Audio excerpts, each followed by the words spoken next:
உங்கள் எண்ணங்களின் வண்ணமாய் நான் உங்கள் தூரிகை. வணக்கம். வாருங்கள் பதிவிற்குள் செல்வோம். இன்றைய காலகட்டத்தில் வசதிகளே மகிழ்ச்சி இல்லை. காலம் தாழ்த்தி எடுக்கும் முடிவு ஏற்படும் விளைவு ஒரு குருவியின் கதையின் மூலம் பார்ப்போம். ஒரு சிறு குருவி ஆழ்ந்த உறக்கத்தில் தூங்கிக் கொண்டிருந்தது. அதற்கு ஒரு மிகப்பெரிய ஒரு பசுமையான கனவு. அந்த கனவில் மகிழ்ச்சியில் அப்படியே ஆழ்ந்து போய் அந்த குருவி இருக்கு. அதிகாலையில் எந்திரிச்ச உடனே அந்த கனவை மறுபடியும் ரீகால் பண்ணி பார்க்குது.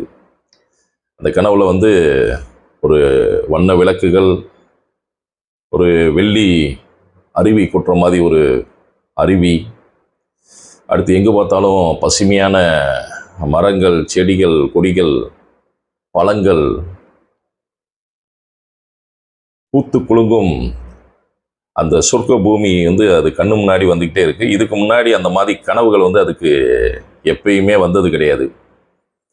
அதுக்கு மிகப்பெரிய ஒரு வெறி மகிழ்ச்சியோட எப்படியாவது நம்ம அந்த சொர்க்க பூமியை பார்த்தே ஆகணும்னு சொல்லி அப்படியே அந்த காட்டு வழியில் பறந்து போயிட்டே இருக்கு. போயிட்டு இருக்கும் போது அதுக்கு அந்த வழி கனவுகளை கண்ட அந்த சொர்க்க பூமி தான் ஞாபகம் இருக்குமே ஒழிய அதுக்கு வழி தெரியலை. உடனே அந்த வழியில் போயிட்டு இருந்த ஒரு துறவி அவர் கூப்பிட்டு, இந்த மாதிரி எனக்கு ஒரு அழகான ஒரு சொர்க்க பூமி, ஒரு பெரிய ஒரு தோட்டம் துறவோடு இந்த மாதிரி இதை பார்த்தேன், நான் அந்த இதை பார்க்கணும், எனக்கு வழி சொல்லுங்க அப்படின்னு சொல்லி கேட்குது. உடனே எனக்கு தெரிஞ்ச ஒரு அளவுக்கு தெரியும், அதனால் நீ இந்த வழியில் போய் கேட்டு அங்கே மிச்சம் இருக்கிற வழியில் அங்கே இருக்கவன்ட்டு போய் கேட்டுக்கோ அப்படின்னு சொல்லி துறவியும் சொல்லிடுறாரு. ஆனால் அதுக்கு வெகுமானமாக விலையா உன்னோட இந்த அழகான சிறகுகளை எனக்கு ஒன்று கொடு அப்படின்னு சொல்லி கேட்குறாரு.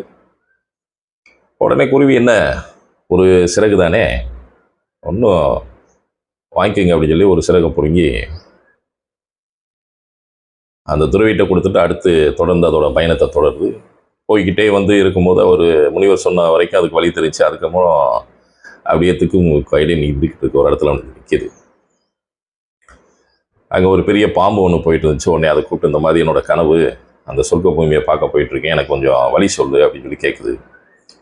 உடனே பாம்புமே அதுக்கான வழிமுறையில் சொல்கிறேன். அதுக்கப்புறம் அங்கே போயிட்டு தெரிஞ்சவங்க உனக்கு வழி சொல்கிறதுக்கு ஆளுங்க இருக்கவன்கிட்ட கேட்டு நீ உன்னோட பயணத்தை தொடர்ந்து சொல்லிட்டு அதுவுமே உன்னோட அந்த அழகான சிறகுகளை எனக்கு ஒன்று கொடு அப்படின்னு சொல்லி கேட்குது. என்ன இன்னும் ஒன்று தானே கேட்குதுன்னு சொல்லி குருவியும் உடனே ஒரு சிறகை பிடிங்கி கொடுத்துட்டு மறுபடியும் அதோட பயணத்தை தொடர்ந்து போயிட்டே இருக்குது. போகிற இடங்கள் எல்லாம் வழி தெரியலைன்னு சொல்லி ஒவ்வொருத்தையாக கேட்டு வழிமுறைகளை கேட்டு கேட்டு கேட்டு அந்த வழி போயிட்டுருக்கு. யார் எல்லாருமே கேட்குறவங்க பூராமல் அதோட சிறகுகள் கொடுங்க கொடுங்கன்னு சொல்லி குருவிட்ட சிறகுகளை கொடுன்னு சொல்லி கேட்குறாங்க. அது எல்லாத்தையும் பிடிங்கி கொடுத்துட்டு போயிடுச்சு. ஒரு கட்டத்தில் போகும்போது ஒரு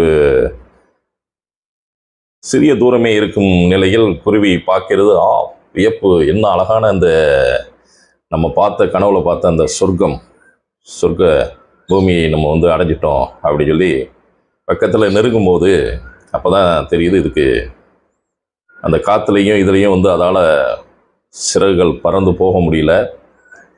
அப்படியே அதோட குருவி உடல் அளவில் சோர்வாகி தளர்ந்து போய் அப்படியே கீழே கொஞ்சம் கொஞ்சமாக வர ஆரம்பிச்சிடுது.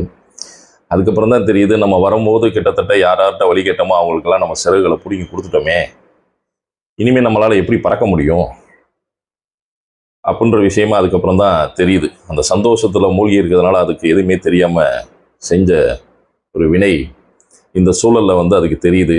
கீழே அப்படியே இறங்கி படுத்துருச்சு, அதனால் நகர முடியல. அங்கே பக்கத்தில் தான் ஒரு 100 அடி தூரத்தில் தான் அந்த சொர்க்க பூமியோட வாசல் பார்க்குது. ஆனால் அந்த பிரம்மாண்டமான அந்த சொர்க்க பூமி உலகத்துக்குள்ளே இதனால் போக முடியல. எண்ணி எண்ணி மனசும் உடலும் தளர்ந்து மிக சோகமான நிலையில் அதே இடத்துல இருக்கு. ஆம் நண்பர்களே, இதே மாதிரி இதே சூழல் தான் நம்மில் பல பேர் இருக்கிறோம். பல நபர்கள் இதே வாழ்க்கை, இதே சூழ்நிலையில் இன்னைக்கு இருக்கிற அதிநவீன வசதிகள் அதிநவீன கருவிகள் அந்த மாய உலகத்துக்குள்ளே அதை அடையணும்னு சொல்லி போய் அதுக்கான செலவுகள் என்ன ஆனாலும் பிரச்சனை இல்லைன்னு சொல்லி அந்த செலவுகளை வந்து கண்முன் தெரியாமல் செலவு பண்ணிட்டு இயற்கையாக இருக்கிற நம்மளோட சந்தோஷங்களை இழக்கிறோம். ஒரு நம் பிள்ளைகளை அன்பாக பேசும் அதற்கான நேரம் இல்லை. குடும்பத்துடன் வெளியவோ கோயில் குளத்துக்கு போக முடியவில்லை. பிடித்த புத்தகம் படிக்க முடியல, பிடித்த உடை அணிய முடியல, பிடித்த உணவுகள் சாப்பிட முடியல. நண்பர்களோட மகிழ்ச்சியான நல்ல நேரங்களை செலவு பண்ணுறதுக்கு நமக்கு நேரம் கிடையாது. இதே மாதிரி தான் நம்மளோட வாழ்க்கையில் வந்து நம்மளோட ஒவ்வொரு சிறகுகளையும் மகிழ்ச்சி சந்தோஷ சிறகுகளை பிடுங்கி போட்டுக்கிட்டே இருக்கும். ஆனால் ஒரு காலகட்டம் நாம் இதெல்லாம் அணிவிக்கணும், நம்ம இதெல்லாம் செய்ய விட்டுட்டோமே அப்படின்னு சொல்லி நினைக்கும் போது நம்மளோட வயது நம்மக்கிட்ட இல்லை, நம்மளோட மனசும் நம் உடலும் சோர்வடைந்து போகிறது. ஒரு பிறவியில் வாழ்ந்தோம், அதை நம்ம வந்து செய்ய முடியலையே, இனிமேல் நம்ம வந்து என்ன பண்ண போகிறோம் அப்படின்னு நினைக்கும் போது நிறைய தட்டிடுது. காலங்கள் கடந்து போய்விட்டது. இதைத்தான் சொல்வார்கள், காற்று உள்ள போதே தூற்றிக்கொள். அந்த நிலையில் நம் வாழ்க்கை வயதில் என்ன வாழ்க்கையில் வந்து நம்ம மகிழ்ச்சியாக வாழணுமோ அது சரியான முறையில் வாழாமல் அதிநவீன இந்த மாய உலகத்துக்குள்ளே போய் நிறையா வாழ்க்கையில் வந்து இழந்து தான் போயிட்டுருக்கோம். ஆம் நண்பர்களே, இந்த உலகத்தில் வசதிகள், நவீன வசதிகளே மகிழ்ச்சி இல்லை. நாம் வாழும் ஒவ்வொரு நிமிடமும் ஒவ்வொரு செயலும் நாம் மகிழ்ச்சியாய் அனுபவித்து வாழ்ந்தால் இந்த நிமிடம் இந்த நொடி பொழுது மிக சந்தோஷமாக மகிழ்ச்சியாக வாழலாம். நன்றி. நான் உங்கள் தூரிகை.